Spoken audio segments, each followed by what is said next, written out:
Šiandien fotografuoti mums yra įprasta, tačiau anksčiau tai buvo tikra privilegija. Dėl to senos fotografijos traukia savo paslaptingumu, atspindi žmonių gyvenimą tuo laikotarpiu. Kai kurios atrodo gana šiurpios ir keistos. Taip pat yra nuotraukų, kurias sunku paaiškinti.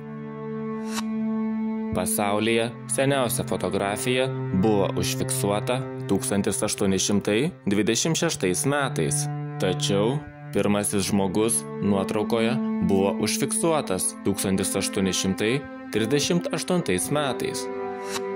Yra teigiama, Lietuvos fotografijos istorija prasidėjo 1839 metais. Dabar galite pamatyti vienas iš pirmųjų nuotraukų darytų Lietuvoje.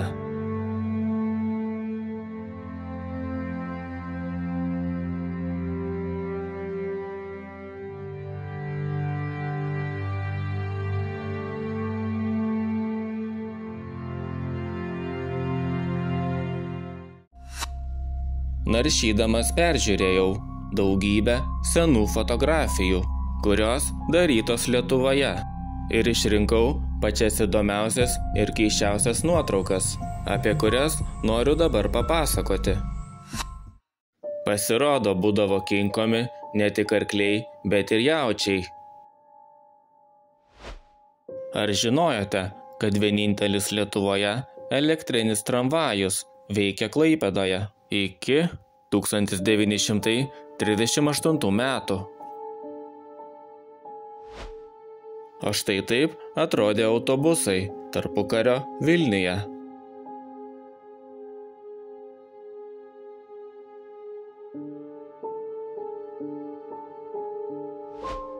Lietuvos kariuomenė tarpukariu turėjo tankus su įvairiais lietuviškais pavadinimais.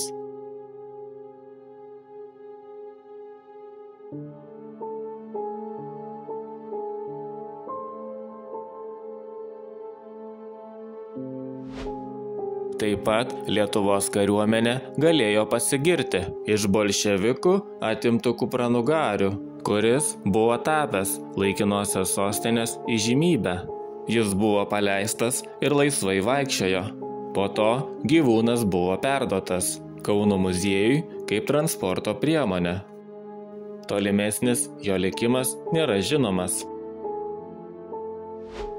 Tarpukario Lietuvoje moteris taip pat vairuodavo.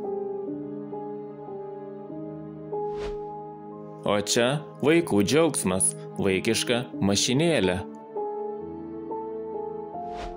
Užgavėnių kaukės būdavo tikrai šiurpios. Šeimos nuotraukoje užfiksuoto vyro akys atrodo gan šiurpiai ir keistai.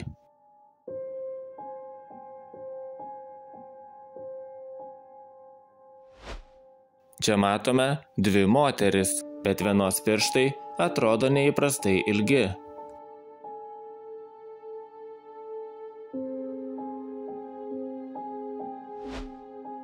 XX amžiaus pradžioje užfiksuotos moters veido bruožai atrodo gana vyriški.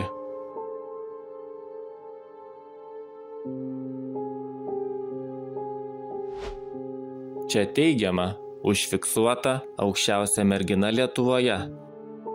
Tačiau pasidomėjęs labiau, kas ta mergina, sužinojau. Iš tikrųjų, ji gimė Rusijoje 1877. Apie jos lietuviškas šaknis nepavyko nieko rasti. Teigiama, jos ūgis galėjo siekti net 2 metrus 19 centimetrų. Universitete užfiksuotoje nuotraukoje į akis krenta viena mergina.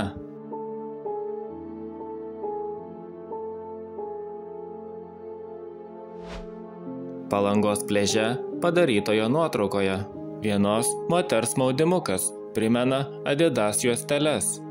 Fotografija maždaug daryta nuo 1924 iki 1929 metų. Visgi Adidas jau buvo įkurtas 1924 metais. Čia tikrai nekeliautojo laiku, kaip šis vyrukas.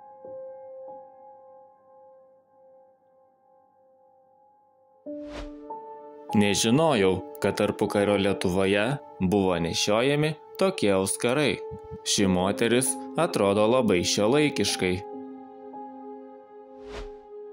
Galima daryti išvadą, kad ilgi plaukai tarpukariu buvo madinga.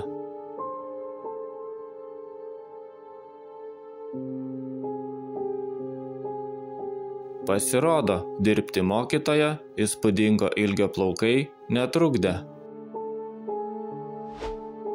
O čia matome muitininkę Jadvygą.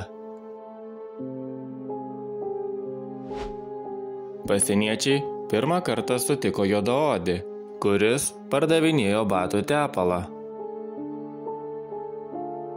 Juodaodžių Lietuvoje būdavo galima pamatyti ir daugiau.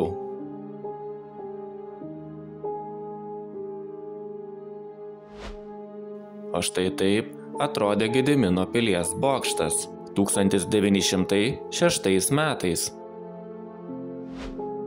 Kažkada Vilnius priminė Veneciją.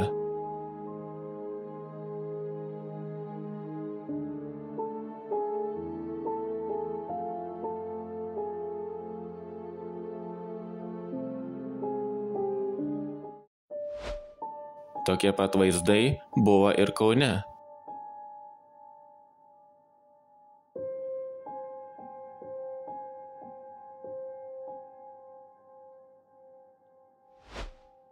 O čia 3 vyrai laiko įspūdingo dydžio lydeką. Tarpukariu būdavo pagaunamos ir kitos didžiulės žuvys.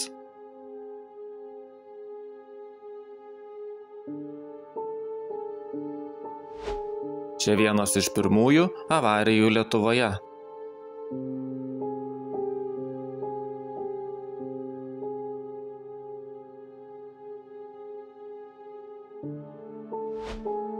Čia užfiksuotas Hitleris, ne kažkur Vokietijoje, o Klaipėdoje.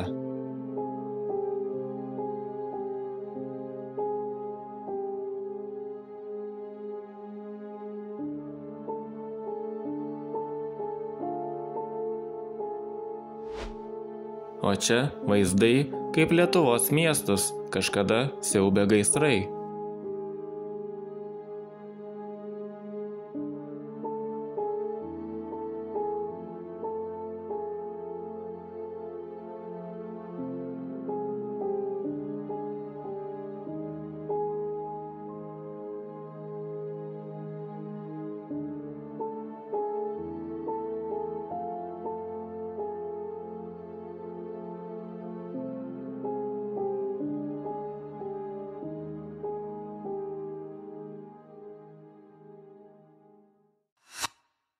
Ačiū Jums, kad žiūrėjote.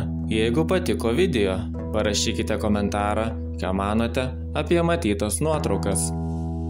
Viso ir laukite naujų video.